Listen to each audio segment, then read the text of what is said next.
Job किया, लेकिन बचपन से ही ग्रह नक्षत्रों के टूवर्ड्स एक रुचि होने के कारण मैंने एस्ट्रोलॉजी में ही आगे बढ़ने का सोचा।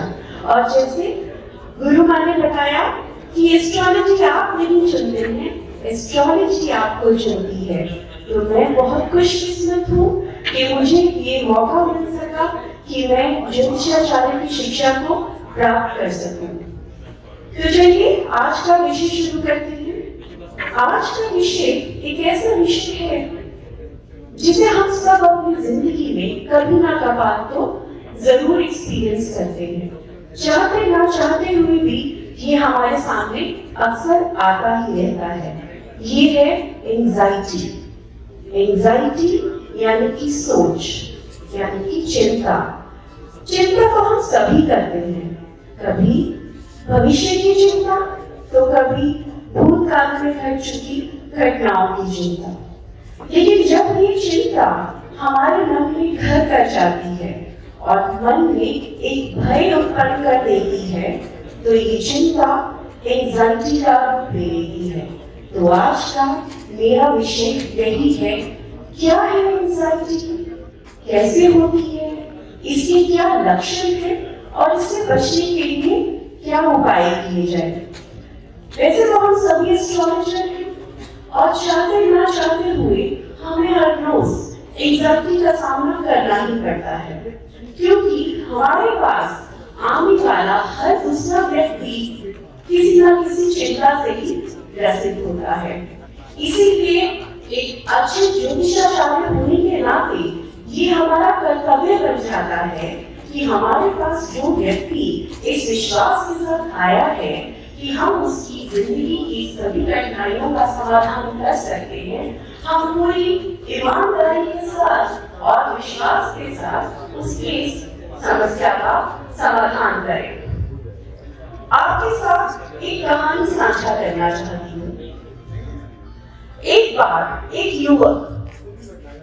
एक नौजवान युवक जिनका नाम रमेश इसी प्रकार से एंजाइटी से ग्रस्त, चिंता से ग्रस्त, भविष्य में क्या होगा, नौकरी कैसे चलेगी, कहीं नौकरी छूट तो नहीं जाएगी, बच्चों का पालन पोषण कैसे होगा, परिवार कैसे चलेगा, घर के खर्च कैसे उतरेंगे।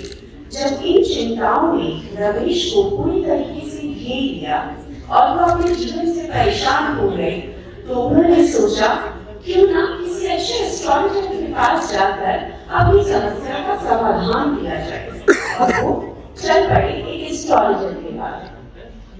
वो गए और उन्होंने अपने जीवन का सारा वृतांत सुनाया। एस्ट्रोलॉजर ने बहुत प्यार से उनकी बात सुनी और जाते समय उन्हें एक नग धारण करने के लिए कहा।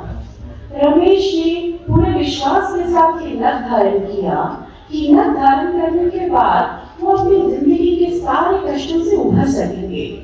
मगर दुर्भाग्यवश काफी समय व्यतीत हो जाने के बावजूद भी ऐसा कुछ नहीं हुआ। उनकी परेशानी दिन ब दिन बढ़ती ही चली गई। उन्होंने सोचा चलिए एक बार और किसी दूसरे एस्ट्रोलॉजर के पास जाकर देखते हैं। वो किसी दूसरे एस्ट्रोलॉजर के पास जाते हैं, उनसे भी अपनी जिंदगी का सारा दुख खोलकर बता देते हैं। मगर ये एस्ट्रोलॉजर उनकी बात को बहुत अच्छे से समझते हैं और समझ जाते हैं कि ये मानसिक परेशानी से ग्रसित है, इन्हें मानसिक सांत्वना देने की जरूरत है। वो उसे मोटिवेट करते हैं, उसके नकारात्मक हो चुके विचारों को सकारात्मकता में परिवर्तित करने की कोशिश करते हैं और अंत में उन्हें एक नग पहनने के लिए कहते हैं। जब रमेश उनके ऑफिस से निकलता है तो उसके मन में एक उत्साह होता है, एक उम्मीद होती है कि अब तो मैं अपनी जिंदगी के कष्टों से जरूर उभर पाऊंगा। कुछ समय व्यतीत होता है और रमेश की जिंदगी में अब सकारात्मक चीजें होनी शुरू हो जाती हैं। मगर ये कैसे संभव हो सका? क्या ये उस नग के कारण था? ये संभव हो सका उस सकारात्मक सोच के कारण जो उस ज्योतिषाचार्य ने रमेश के मन में भर दी।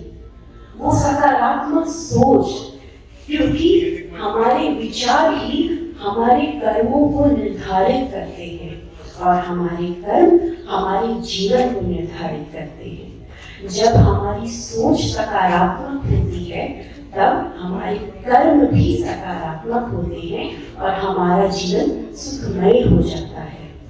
उस एस्ट्रोलॉजर ने कहा कि हमें अपनी जिंदगी में आने वाले हर कठिन समय को एक अपॉर्चुनिटी की तरह देखना चाहिए, कुछ नया सीखने की अपॉर्चुनिटी। क्योंकि जब कभी भी हम सुखी होते हैं, अपने कंफर्ट जोन में होते हैं, हम कुछ नया नहीं सीखते। लेकिन जब कभी भी हम परेशान होते हैं और उस परेशानी से उभरना चाहते हैं तो हम अपना अपनी पूरी कोशिश करके वहां से उभरने की कोशिश करते हैं और हमारा हर डिफिकल्ट टाइम, हमारा हर नकारात्मक समय हमें एक बेहतर इंसान बनने की ओर ले जाता है। यही सोच रमेश के मन में भी उत्पन्न हुई और धीरे धीरे उसकी सोच सकारात्मक होने के कारण वो नग भी उसके लिए काम करने लगा। अब आइए अपने टॉपिक पर वापस चलते हैं। क्या है एंजाइटी? एंजाइटी एक चिंता है। चिंता एक ऐसा पैटर्न क्रिएट करती है, एक ऐसा लूप क्रिएट करती है जिसके बीच में हम फंस जाते हैं। उठते, बैठते, खाते, पीते, सोते हमें सिर्फ एक चिंता, एक भय सताता रहता है। ये चिंता कई प्रकार की हो सकती है। भविष्य की चिंता, कर्ज भरने की चिंता, बच्चों की पढ़ाई की चिंता, बच्चे के विवाह की चिंता, नौकरी की चिंता, किसी भयानक बीमारी की चिंता, अपने भविष्य की चिंता, भूतकाल में घट चुकी घटनाओं की चिंता। तो यही एंजाइटी के प्रकार है। लक्षण क्या है? कैसे पता चले कि आपके पास जो व्यक्ति आया है कहीं ये एंजाइटी का शिकार तो नहीं? एंजाइटी से ग्रसित इंसान हमेशा एक घबराहट में रहता है, एक भय में रहता है, मन में एक चिड़चिड़ापन रहता है, बहुत अधिक लोगों से मिलना पसंद नहीं करता, अपनी ही दुनिया में खोया हुआ रहता है, भूख बहुत ज्यादा या बहुत कम कर सकती है, नींद बहुत ज्यादा या बहुत कम आती है। तो ये सब लक्षण है एंजाइटी के। इससे कैसे बचा जाए? इससे बचने के उपाय बेहद सरल है। हम अपनी जीवन में छोटे छोटे बदलाव लाकर अपनी जिंदगी को सकारात्मकता की ओर मोड़ सकते हैं, जिसमें सबसे पहला स्थान आता है व्यायाम का, योगा का। हमारे हिंदुस्तान की तो योगा वैसे भी धरोहर रहा है, हमारे ऋषि मुनि भी इसको फॉलो करते थे। तो yoga plays a very big role in our life. Yoga करने से क्या होता है, व्यायाम करने से फिजिकली क्या होता है, इसको साइंटिफिक तरीके से समझने की कोशिश करते हैं। जब हम अपने दिनचर्या में योगा को इंक्लूड कर देते हैं या किसी भी वर्कआउट हो, किसी भी व्यायाम को इंक्लूड करते हैं तो हमारी बॉडी में ब्लड सर्कुलेशन बहुत अच्छे से होता है, हमारे ब्रेन में रक्त का प्रवाह बहुत अच्छे से होता है और ब्रेन में रक्त का प्रवाह अच्छे से होने से उसमें ऑक्सीजन की जो मात्रा है वो भरपूर रूप से आ पाती है।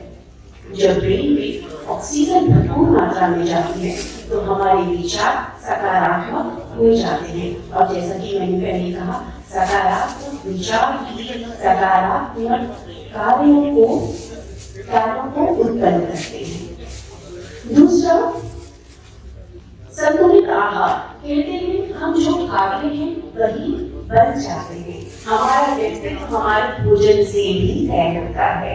तो संतुलित आहार खाइए, शाकाहारी बनिए, मांसाहारी भोजन को त्यागिए, क्योंकि शाकाहारी भोजन हमें फिर सकारात्मकता की ओर ही ले जाता है। तीसरा, मेडिटेशन यानी कि ध्यान लगाना, यानी कि उस परमात्मा के साथ एक संबंध स्थापित करना, वो परमात्मा जिसकी वजह से ये पूरा संसार चलायमान है। जब हम उस परमात्मा के साथ एक संबंध स्थापित करने की कोशिश करते हैं, ध्यान लगाते हैं तो हमें जीवन में कई नए रास्ते ऐसे मिलते हैं जो हमें अपनी परेशानियों से कोसों दूर ले जाते हैं। चौथा उपाय, अपने रूटीन में, अपनी दिनचर्या में बदलाव लाना। कोई भी ऐसी चीज जो आपको परेशान कर रही है, कोई भी ऐसा विचार जो आपके मन में भय उत्पन्न करता है, उस विचार से दूर रहने की कोशिश कीजिए। अपने मन को परिवर्तित करने की कोशिश कीजिए। कहीं पर और समय टाइम अपने ब्रेन को इन्वेस्ट करने की कोशिश कीजिए। ये साइंटिफिकली प्रूवन है कि जब हम कोई भी काम कम से कम 21 दिन के लिए करते हैं तो हमारी माइंड एंड बॉडी उसको एक्सेप्ट कर लेती है और हम उस लूप से, उस पैटर्न से जो हमें एंजाइटी की ओर लेके जा रहा है, उसको तोड़कर उसमें से बाहर इजीली आ सकते हैं। मुझे किसी ने बोला था कि टाइम बहुत कम है तो थोड़ा सा जल्दी अपनी स्पीच को खत्म करूंगी। I can understand your situation also. Okay, so अभी बात करते हैं, मैं आपके सामने एक अपना ही पर्सनल एक्सपीरियंस शेयर करने की कोशिश करती हूँ। मेरे पास कुछ समय पहले एक महिला आई जो कि बहुत ही अच्छे परिवार से बिलोंग करती थी। अच्छा, पैसा भी अच्छा था, बच्चे भी अच्छे थे, परिवार का सपोर्ट करता था, लेकिन बैड लाइफस्टाइल के कारण कई बीमारियों से ग्रसित हो चुकी थी और यही परेशानी में भय दिन पर दिन उन्हें सताता जा रहा था। जब वो मेरे पास आई और उन्होंने बात करी तो मैं समझ चुकी थी कि ये एंजाइटी की शिकायत हो चुकी है।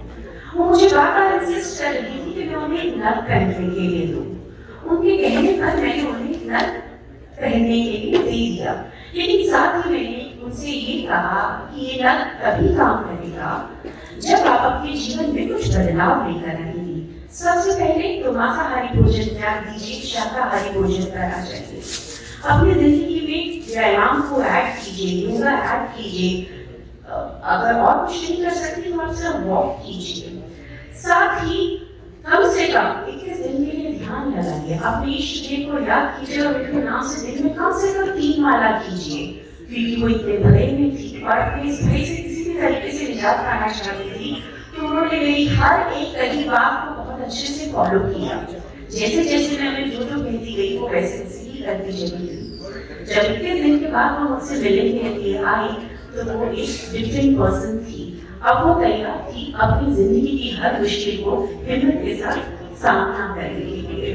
तो ये हो सका सिर्फ उन कुछ रेमेडीज की वजह से, अपनी लाइफस्टाइल में थोड़े बहुत चेंजेस लाने की वजह से। आइए अब मैं ज्यादा समय नहीं लूंगी, लास्ट में कुछ एस्ट्रोलॉजिकल रेमेडीज की बात कर लेते हैं, क्योंकि after all we all are astrologers, तो किसी एस्ट्रोलॉजी रेमेडी की बात किए बिना तो कोई भी स्पीच शायद पूरी हो ही नहीं सकती है। Excuse me. सो ये हम सभी जानते हैं कि जब कभी हमारा जो मून है, जो चंद्रमा है, ये सब कॉन्शियस माइंड का कारक है। और जब कभी भी मून नेगेटिव इफेक्ट्स देता है या फिर पूरी में इसकी पोजीशन हार्मोनियस नहीं होती है, फेवरेबल नहीं होती है, तो ऐसे में एंजाइटी और डिप्रेशन का सामना करना पड़ सकता है। तो मून को स्टेबल करने के लिए क्या किया जाए? चांदी के ग्लास में पानी पीना बेहद फायदेमंद माना जाता है। सेकेंड रेमेडी, अगर मोती को चांदी के अंगूठी में पहना जाए तो उससे भी काफी अच्छा फल मिलता है। Last but not the least, अपनी दिनचर्या की शुरुआत अपनी माँ के आशीर्वाद के साथ करें। दुर्भाग्यवश अगर माँ नहीं है पास में, आप आशीर्वाद नहीं दे पा रहे हैं, तो जिस किसी को भी माँ का दर्जा देते हैं, चाहे वो बड़ी बहन है या बड़ी भाभी है, उनके चरण स्पर्श कीजिए। अगर वो भी नहीं हो सकता है तो गौ माँ की सेवा कीजिए, क्योंकि वो तो सभी की माँ है। हर रोज उन्हें रोटी और दूध खिलाइए। ऐसा करने से चंद्रमा पॉजिटिव होता है, स्टेबल होता है और एंजाइटी और डिप्रेशन से बच सकते हैं। धन्यवाद।